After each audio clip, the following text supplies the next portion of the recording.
మిత్రులకు నమస్కారం.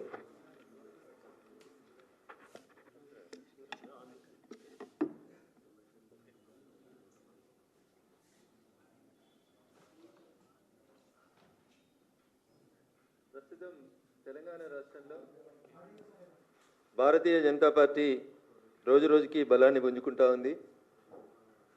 కాంగ్రెస్ పార్టీ ప్రజల విశ్వాసాన్ని కోల్పోతూ ఉంది. ప్రత్యామ్నాయంగా ప్రజలందరూ భారతీయ జనతా పార్టీ వైపు ఆలోచిస్తూ ఉన్నారు. ఇది నేను బీజేపీ నాయకుడిగా బీజేపీ ఆఫీసులో కూర్చొని చెప్తున్న మాట కాదు. గ్రౌండ్లో జరుగుతున్నటువంటి రియాలిటీని, ప్రజల ఆలోచన విధానాన్ని అనునిత్యం ప్రజల్లో ఉండేటువంటి వ్యక్తిగా మేము ముందు ఉంచదలుచుకున్నాను. ఈ రాష్ట్రంలో 10 సంవత్సరాలు పరిపాలన కొనసాగించిన తర్వాత, అసెంబ్లీ ఎన్నికల్లో ఓడిపోయిన తర్వాత గొప్ప ఫలితాలు తెచ్చుకుంటాం, పార్లమెంట్లో ఏదో గొప్పలు చేస్తామని చెప్పి అనేక మంది గొప్పలు చెప్తే పార్లమెంట్లో భారత రాష్ట్ర సమితి అనే పార్టీకి 0 స్థానాలను ఇచ్చిండ్రు తెలంగాణ ప్రజలు. అప్పుడే జనం అర్థం చేసుకున్నారు, టీఆర్ఎస్ పార్టీ అనేది చెల్లని రూపాయిగా మారింది. టీఆర్ఎస్ని బీఆర్ఎస్గా మార్చిన రోజే ప్రజలు టీఆర్ఎస్కి బీఆర్ఎస్కి రెండింటికి కలిపి వీఆర్ఎస్ ఇచ్చినారు. మీరు ఫామ్ హౌస్కు పరిమితమైతే బాగుంటుందని చెప్పినారని చెప్పేసి వాళ్ళని పంపించినారు. తర్వాత ఏదో కొత్త కథలు వెళ్తా ఉన్నారు. బీజేపీ బీఆర్ఎస్ బీజేపీలో కలుస్తామన్నారు, విలీనం చేసుకుంటామన్నారు. అట్లా అప్పుడప్పుడు జనాలలో ఉండేందుకు టీఆర్ఎస్ పార్టీ లేదా బీఆర్ఎస్ పార్టీ ప్రయత్నాలు చేస్తూ వచ్చింది. ఈ మధ్యకాలం లోపల 2 ఎన్నికలు, ఎమ్మెల్సీకి సంబంధించి 3 ఎన్నికలు జరిగినాయి. 2 ఎన్నికలు టీఆర్ఎస్ పార్టీకి బాగా పట్టున్నది.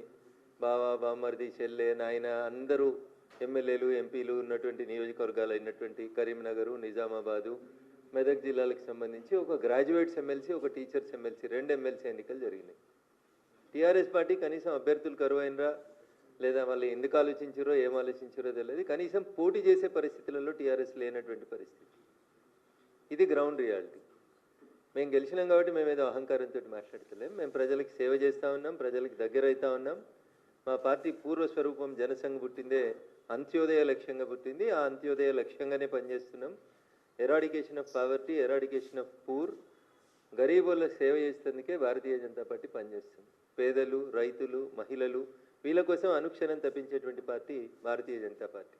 ఎవరు అడగకున్నా రైతన్నల కష్టాన్ని దృష్టిలో ఉంచుకొని 3 రోజుల క్రితం జరిగినటువంటి భారత కేబినెట్ గౌరవ ప్రధానమంత్రి నరేంద్ర మోడీ గారి నాయకత్వంలో మళ్ళీ రైతన్నలకు అన్నింటికి కూడా మినిమం సపోర్ట్ ప్రైస్ విషయం లోపల భారత కేబినెట్ ఒక నిర్ణయం తీసుకొని సుమారు 2.5 లక్షల కోట్లు భారత ప్రభుత్వం మీద భారం పడుతుందని తెలిసి కూడా ఎంఎస్పీని పెంచుతూ రైతన్నల్ని ఆదుకోవాలనేటువంటి ఆలోచన కలిగిన పార్టీ భారతీయ జనతా పార్టీ, నరేంద్ర మోడీ గారి నాయకత్వం.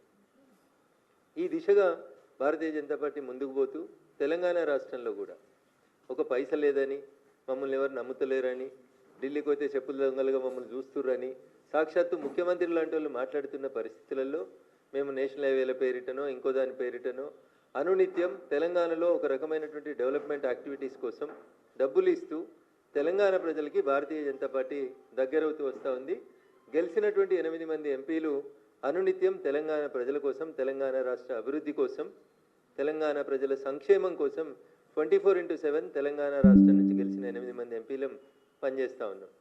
రాష్ట్ర ప్రభుత్వం సగము, కేంద్ర ప్రభుత్వం సగం పెట్టి రైల్వే బ్రిడ్జిలు కట్టాలి, రైళ్ళు చేయాలి, అండర్ పాస్లు చేయాలి, అన్ని గేట్లు తీసేయాలని పనిచేస్తూ ఉంటే సగం పైసలు ఇవ్వక కేసీఆర్ ప్రభుత్వం 10 ఏళ్ళు పోతే 18 నెలల్లో వీళ్ళు కూడా మా దగ్గర పైసలు లేవు, మేము పైసలు ఇవ్వమంటే తెలంగాణ రాష్ట్రంలో ఉన్న అనేక లెవెల్ క్రాసింగ్లు, రైల్వే క్రాసింగ్లు, అండర్ పాస్లు ఇట్లా చాలా విషయాల లోపల కేంద్ర ప్రభుత్వమే, సౌత్ సెంట్రల్ రైల్వే బోర్డు వీళ్ళందరూ కలిసి 100% పైసలు ఇచ్చి తెలంగాణలో railways development, national highways development ప్రతి అంశంలో ఎవరు మమ్మల్ని అడిగినా అడగకుండా మేమే ముందుండి పనిచేస్తూ వస్తూ ఉన్నాం.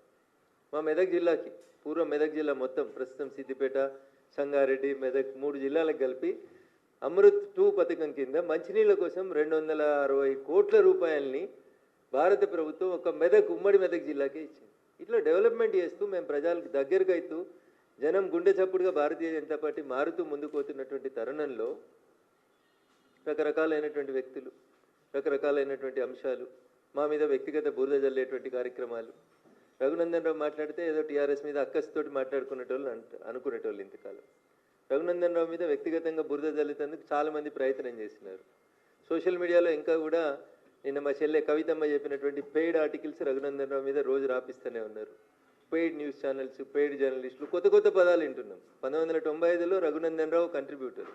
బట్ ఐ నెవర్ హర్డ్ పైసలు తీసుకొని వార్తలు రాస్తారని, పైసలకు ఆర్టికల్ రాస్తారని మేము ఎప్పుడు జర్నలిజంలో పనిచేసినప్పుడు చూడలేదు. కానీ దురదృష్టం పెయిడ్ ఆర్టికల్స్, భారతదేశంలో అడ్రస్ లేని పేపర్లు, కానీ పొద్దుగా లేస్తే డిజిటల్ మీడియాలో కనబడతాయి. దొంగనే దొంగ దొంగ అని అరిచినట్టు కొంతమంది దొంగలకు జీతం ఇచ్చి రాపిచ్చి వాటిని పొద్దున్న లేవగానే అన్ని యూట్యూబ్ ఛానళ్ళల్లో తిప్పించి వ్యక్తిత్వ